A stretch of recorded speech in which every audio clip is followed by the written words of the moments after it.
Okay, think about those solitary sentinels of the sea lighthouses. Standing firm against relentless waves, their light, cutting through the darkest storms. There's an inherent mystery and a kind of steadfastness to them that just, it draws you in. It really does. But what happens when the light seems to flicker with a presence that can't be explained by faulty wiring? Exactly. And that's where we're headed today. We're navigating the spectral side of these maritime guardians. Ooh, spooky. Yeah, we've gathered a compelling set of sources for this exploration, some travel-focused articles from boat setters, and also these intriguing accounts found on the Ghost Posts. That's a website, dedicated to haunted locations. Right, Ghost Posts. Yeah. Okay, so our undertaking today, and I'm definitely eager for this one, is to delve into the eerie tales and the historical backdrop surrounding several allegedly haunted lighthouses across the United States. And one in England, too. Oh, right, and one in England. It's quite something to consider that these often remote structures, places defined by isolation, unwavering duty, and sometimes, profound tragedy, they become such potent magnets for ghostly legends. Okay, let's start to unpack these stories. Where are we starting? Florida. Let's journey to the San Agustin Lighthouse. Boatsetter highlights its standing as one of the oldest and reputedly most haunted structures in the U.S. Oldest and most haunted, okay. What's particularly interesting is the sheer number of people, something like 200,000 annually, who visit specifically hoping for a paranormal experience. Wow, 200,000. That's a significant number of ghost seekers. It really is. And there's a fascinating detail from Boatsetter. They suggest arriving by boat using the public ramp on the property. Right. For a truly unique and maybe even more unsettling perspective. Talk about immersing yourself in the atmosphere. Indeed. It really underscores the isolation that the keepers often experienced. So, moving our focus north a bit, to Georgia, we encounter the Tybee Island Lighthouse. Tybee Island, okay. Its history is quite extensive. The current 145-foot tower has stood for, get this, 285 years. 285 years. But as both our sources point out, the initial construction dates all the way back to 1736. That's incredible. It's witnessed so much history, and clearly its fair share of harsh weather, too. Oh, definitely. Boatsetter notes that the original structures were repeatedly battered and rebuilt due to the relentless force of the sea. Makes you wonder if that constant struggle has left some, lingering energy. Precisely. Yeah. And the Ghost Posts adds to this with local lore, mentioning James Oglethorpe, the founder of Georgia, supposedly seen wandering the grounds. Huh, Oglethorpe himself? Apparently. But Boatsetter provides more specific accounts of paranormal activity. Unsettling sightings of what appear to be floating bodies. Oh, floating bodies. Yikes. And unexplained whistling. That subtle auditory thing can be particularly unnerving, can't it? Absolutely. That sense of the familiar becoming just slightly up off. Okay, let's shift westward. California. Yes. The Battery Point Lighthouse. Constructed back in 1856. Boatsetter calls it a paranormal researcher's paradise. A paradise? That's quite a strong recommendation, or maybe a warning. Maybe. And the Ghost Posts elaborates, concluding that a significant number of ghosts are believed to inhabit the grounds. Okay, so not just one ghost. Apparently not. Yeah. And if we think about the context, these lighthouses were vital, but often really perilous jobs. Boatsetter gives a tangible example. An 1879 fire that directly impacted a lighthouse keeper. You can imagine the intensity. Oh, for sure. That kind of dramatic event could certainly imprint itself on a place. And the more modern stuff at Battery Point is just odd. Like what? Moved slippers, sea boots seemingly walking on their own. It really makes you wonder what could possibly be behind that. It definitely blurs the lines of what we can easily explain away. Okay, let's cross the country again. Maryland this time. Point Lookout Lighthouse. Point Lookout. Got it. Both sources highlight its rather grim history, which began in 1830. Grim is the right word. Boatsetter even quotes the Maryland Department of Natural Resources, referring to the state park as having the most grisly history. That's powerful. It is. And the historical context here is crucial. As many as 8,000 Confederate prisoners perished at this location during the Civil War. 8,000? Oh my gosh. Yeah, a time of immense suffering and loss. And the Ghost Post mentions that a parapsychology team actually recorded 24 distinct voices there decades ago. 24 voices? That's a rather compelling piece of, something, wouldn't you say? It certainly makes you pause. And there were specific spirit sightings reported too, right? Yeah, Boatsetter mentions the apparition of Ann Davis, the wife of the first lightkeeper. You can't help but wonder about the stories she might have witnessed. Okay, let's head north now to Ohio. Fairport Harbor Lighthouse, overlooking Lake Erie. Built in 1871, according to Boatsetter. Fairport Harbor. What's the story here? What's particularly intriguing here is the rather unique ghost story involving a cat. A cat, okay. Both sources detail the discovery of mummified cat remains during the installation of air conditioning. Mummified cat remains. Seriously? Seriously. The local legend, as the Ghost Posts explains, recounts a former keeper who would give cats to his bedridden wife. Oh, that's actually kind of sweet, but then it gets spooky. Exactly. Because a curator, years later, reported actually seeing the ghost of a gray cat. A ghostly feline. I have to admit, that sounds a bit less menacing than, floating bodies or 8,000 prisoners. Fair point. Yeah. Now, Maine seems to be a hotspot. It has several entries on our list, starting with Owl's Head Lighthouse, built 1825. Owl's Head. Maine, okay. Yes, and the Ghost Posts gives us details on two resident ghosts here. There's the little lady, who apparently likes to rearrange things in the kitchen. The mischievous one. Seems like it. And then there's a former lightkeeper who is still believed to be diligently watching over the light.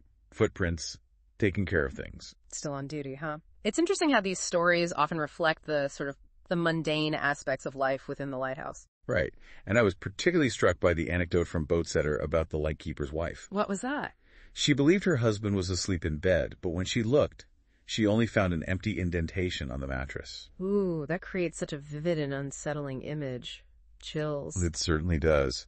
Staying in Maine for a moment, we have the Boone Island Lighthouse. The Ghost Post brings this one to our attention. Boone Island? Sounds remote. It is, and particularly notable due to its tragic history of shipwrecks, the most famous being the Nottingham Galley back in 1710. A truly horrific event. I think I've heard of that one. Cannibalism involved, wasn't there? Yes, a grim tale. But the truly heartbreaking story the Ghost Post focuses on is Kathleen Bright in the mid-1800s. She was the wife of the lighthouse keeper. Okay, what happened to Kathleen? Well, the story goes that her husband died, or was gravely injured, during a terrible storm. She tried desperately to keep the light going herself, eventually dying from exhaustion and grief. Oh, that's awful. Just trying to keep the light burning. You can almost feel the weight of that responsibility. Indeed. Her dedication is incredibly moving, and it's perhaps not surprising she's become such a significant part of the lighthouse's lore. So people see her ghost. The Ghost Posts mentions reported sightings of a white figure believed to be Kathleen and the sound of sorrowful cries carried on stormy nights. It's as if the very elements echo her suffering. Wow, that's a very poignant image. Okay, time for that trip across the Atlantic you mentioned. Yes, to England. Souter Lighthouse, another one highlighted by the Ghost Posts. Souter Lighthouse, what's special about this one, besides being haunted, I mean? Well, it holds a significant historical distinction. Yeah. It was the first in the world specifically designed for electric operation, built in 1871. The first electric lighthouse. That's a cool fact. Marked a real turning point in lighthouse technology. And the ghostly connection here is Isabella Darling. Isabella Darling. Any relation to Grace Darling? Her niece, actually. She lived at the lighthouse with her husband. Following her death in 1930, she is said to still inhabit the place. And what does Isabella do? Flick the lights? Huh? Maybe.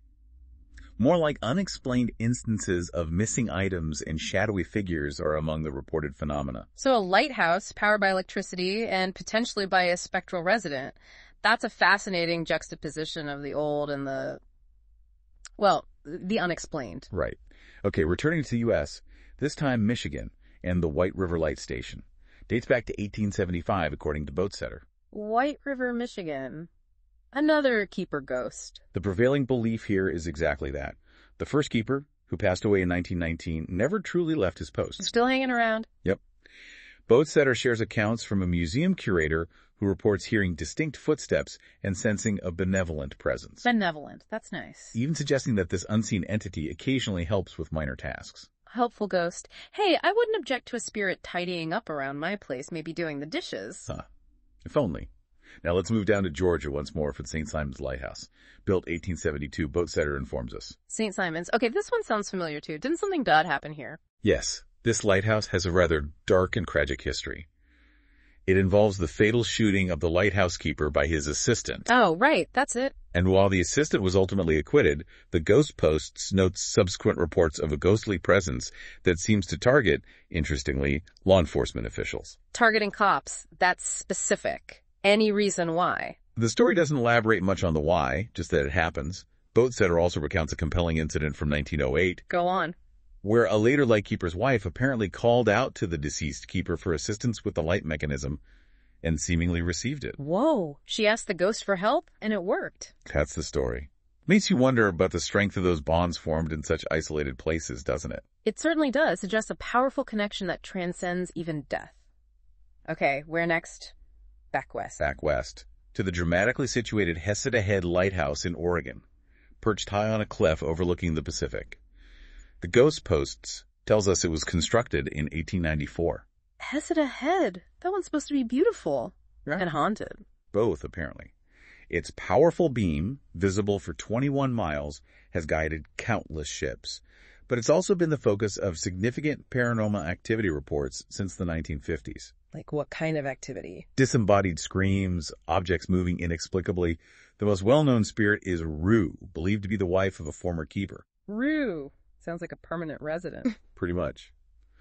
The Ghost Posts mentions her seemingly protective nature, and even instances of visitors experiencing physical sensations attributed to her presence, like a touch or a push. Physical contact. Okay, that takes it up a notch. And isn't this one a B&B now? It is. You can actually stay there. Talk about a unique selling point. No kidding. Spend the night with Rue.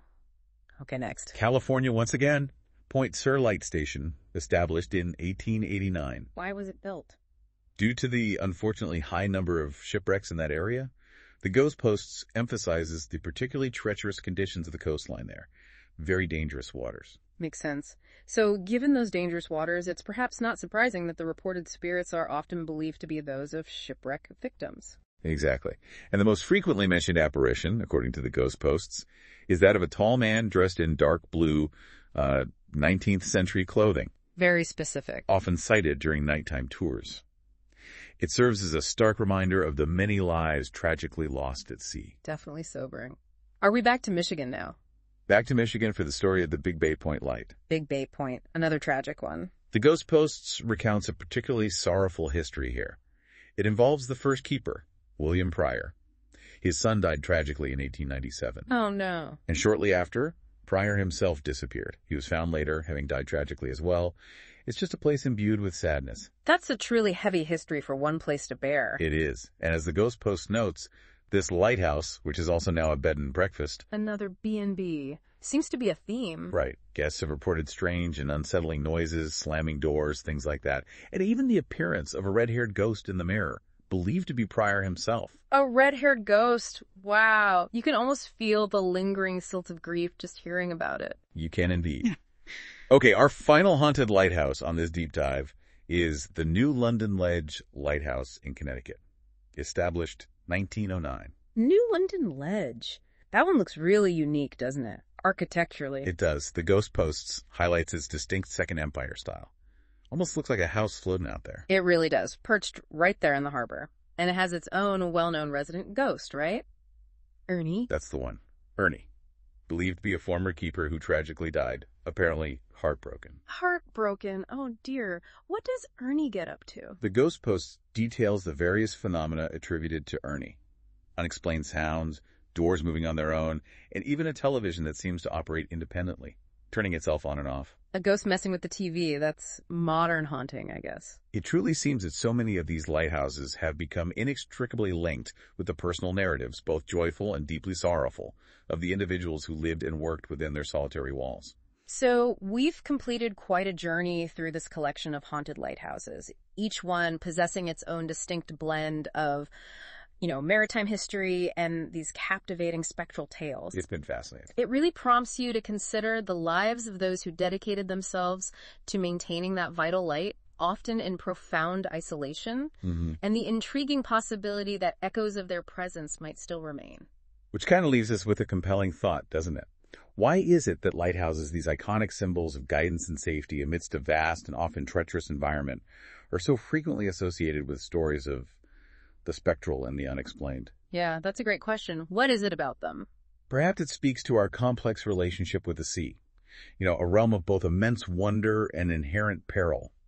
And maybe to our enduring connection with the past, where the lingering imprints of lives lived and lost may still resonate within these lonely yet steadfast beacons. It's certainly something for you, the listener, to ponder. That connection between safety, isolation, the sea, and the stories we tell about what might linger behind.